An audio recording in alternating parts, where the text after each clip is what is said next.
About 10 years ago, I guess it was, my wife and I and our kids were living in Semarang in Central Java. It's the capital of Central Java in Indonesia.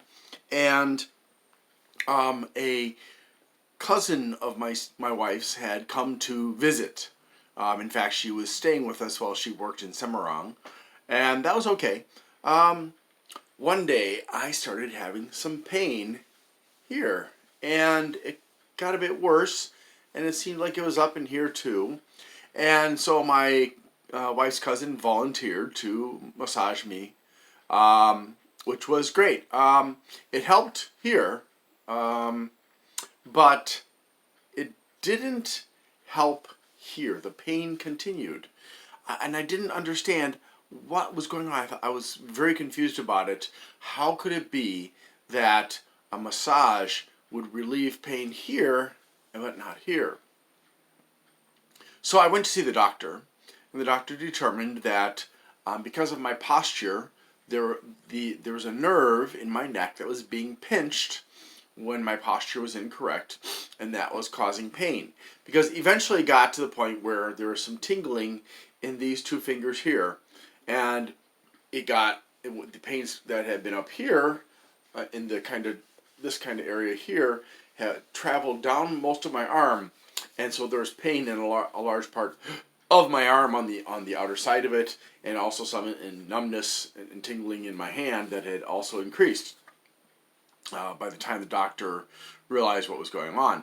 So I was given physical therapy, and they explained to me what was going wrong, and they said I had cervical radiculitis. Now that's not ridiculous, and cervical has nothing to do with a woman's cervix, which is, down there. The cervical refers to the vertebrae of the spine that are up in this area here. And because I had this tendency to crane my neck forward, it had caused nerves associated with pain in this area to be pinched. And the longer I kept going like this, or being in the wrong position too much with my neck not aligned with my spine, the worse it got. So the therapy helped, and they explained, well, you need to guard your position, whether you're awake or asleep, standing, sitting, lying down. And so for the last 10 or plus years, that's exactly what I've been doing. It's probably definitely more than 10 years now. Excuse me. Probably more like, I would say 13 years, 14 years, something like that. And so for the past 13, 14 years, I have been careful to guard the position of my neck. Now, every once in a while, I get lazy, and my body very quickly reminds me, you're screwing up, and here's the pain. And I immediately have to adjust my posture. Sometimes it's easy. Sometimes I have to do a little massaging. I don't go like this behind my neck, and I massage down my neck to kind of help as I'm keeping my neck in the proper position. And it tends to feel good. Like right now, I'm getting some goosebumps. It is kind of pleasant. I'm not having any problems right now. I'm just demonstrating one of the things I do when it does get bad and I can't get it to stop. Sometimes just correcting your posture is not enough. Now, there are more severe versions of this. And I can't remember the names of them, but it's basically, there are two more that I know of that are more severe, and they indicate how badly degraded the bones are and how much damage there is to the nerves and things like that. And when your neck gets to that position, to that stage, you're talking about a much more difficult problem to deal with. And it may even get bad enough that the doctor may recommend eventually to have surgery. Unfortunately, if you haven't developed the habit of being good about controlling your posture and stuff like that, you may not experience success with the surgery, or there are other reasons that the surgery can fail. But if you have a milder case like I do with cervical radiculitis, then you don't need surgery. and in fact, a doctor should not be recommending surgery for cervical radiculitis, or at least that's my understanding, because it is a mild case that can be corrected by yourself. Maybe with the help of a little physical therapy to teach you and stuff, but ultimately by yourself. So I've been doing this for a long time. I've noticed that I do have to be careful to have sufficient support on under my head and my neck as well when I'm sleeping.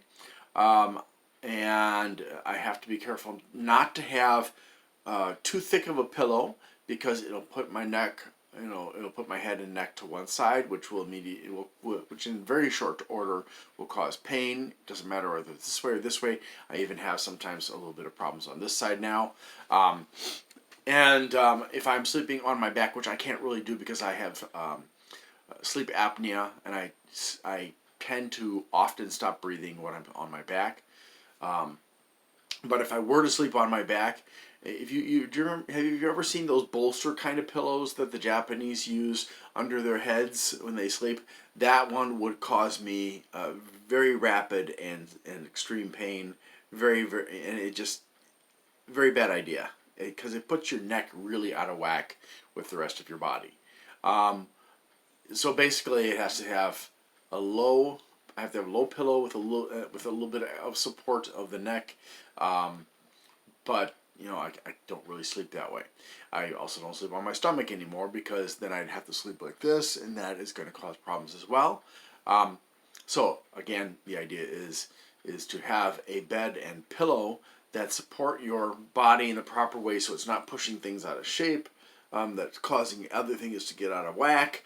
And that's what I do. And then when I'm sitting, I try to sit straight. I try to make sure to not crane my neck forward or go too far backward with my neck, because those are not good for my the neck. And in addition to that, when I was younger, I used to sit in very, very odd positions sometimes. I have a really skinny butt, and so my butt would get tired very, very easily. So I was always shifting around in my chair. I have a wonderful chair now. It has a cushion about that thick, and so it really does a great job of supporting my butt.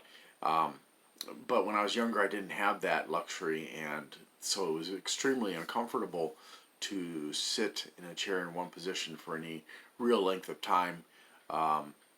And that would result in me shifting my position and sometimes getting to very odd contorted positions. Even when I was just reading a book, my head was down like this.